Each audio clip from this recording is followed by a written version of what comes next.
రాష్ట్ర వ్యాప్తంగా మిల్లర్ల నుంచి బియ్యం సేకరించింది సివిల్ సప్లై డిపార్ట్మెంట్. ఇక రైస్ మిల్లర్లతో civil supply commissioner DS Chauhan భేటీ అయ్యారు. రాష్ట్ర సర్కారుకు సహకరించడానికి సిద్ధంగా ఉన్నామని మిల్లర్లు తెలిపారు. మన బియ్యం ఇతర దేశాలకు వెళ్లడం సంతోషంగా ఉందన్నారు. ఇక మన బియ్యం నాణ్యత బాగా పెరిగిందని తెలిపారు మిల్లర్లు. ఫిలిప్పీన్స్కు 1 లక్ష టన్నుల బియ్యం ఇవ్వాలని చెప్పి రాష్ట్ర ప్రభుత్వం నిర్ణయం చేయడం జరిగింది.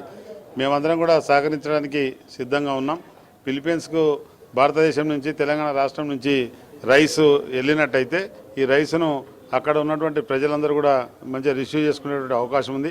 అదేవిధంగా ఈ రైసు ఒకసారి పోయినట్టయితే ఆ దేశ ప్రజలందరూ కూడా ఈ రైసు కావాలని డిమాండ్ తోటి అడిగేటువంటి పరిస్థితి ఉంది. ఆ సందర్భంలో ఇక్కడ ఉన్నటువంటి రైతాంగానికి మంచి రేట్ వచ్చేటువంటి అవకాశం ఉంది. ఇక్కడ ఉన్నటువంటి నిల్వలన్నీ కూడా పోయేటువంటి అవకాశం ఉంటుంది. కాబట్టి రాష్ట్ర ప్రభుత్వానికి మేము ఎప్పుడు కూడా సహకరిస్తూనే ఉన్నాం. అదేవిధంగా కస్టమ్ మిల్లింగ్లో ఈరోజు ప్రభుత్వం ప్రతిష్టాత్మకంగా తీసుకున్నటువంటి సన్న బియ్యం కూడా 23 లక్షల టన్నులు వాళ్ళ ధాన్యం సేకరణ మొత్తం 53 లక్షల టన్నులు సేకరణ జరగడం జరిగింది.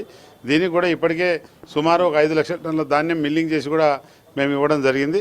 భవిష్యత్తులో కూడా ఈ 2-3 మాసాల్లో అధికంగా రాష్ట్ర ప్రభుత్వం గోడాములు తీసుకున్నట్టయితే మార్చి 31 నాటికి 23 లక్షల సన్న బియ్యం కూడా పూర్తి ఇవ్వడానికి మిల్లర్స్ అంతా కూడా సిద్ధంగా ఉన్నారు. మాకు రాష్ట్ర ప్రభుత్వం సహకారం అవసరం. ఇప్పటివరకు సహకరిస్తున్నారు. భవిష్యత్తులో ఇంకా రాష్ట్ర ప్రభుత్వం సహకారం మాకు అవసరం. ఇండస్ట్రీని కాపాడుకోవాల్సినటువంటి బాధ్యత ఈ రాష్ట్ర ప్రభుత్వం మీదే ఉంది.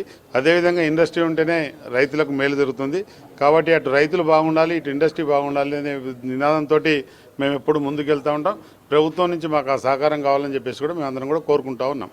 ఇంతవరకు ప్రతిష్టాత్మకంగా తెలంగాణ ప్రభుత్వం ఏదైతే తీసుకుందో భారతదేశంలో G2G అంటారు. G2G అంటే government to government supply first time మన తెలంగాణ నుంచి జరుగుతుంది. దీనికి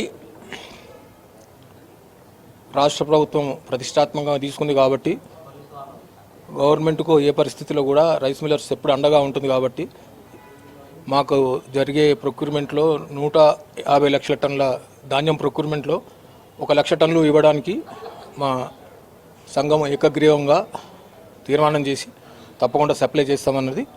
దానికి కూడా అప్గ్రేడేషన్ కూడా ఛార్జ్ 300 రూపాయలు అని చెప్పారు. మేము ఇంకా కొంచెం 350 రూపాయలు 400 కావాలని మేము అడుగుతున్నాము. సరే వారు కన్సిడర్ చేసినా చేయకుండా మొదలైతే లోడింగ్ స్టార్ట్ చేస్తాం.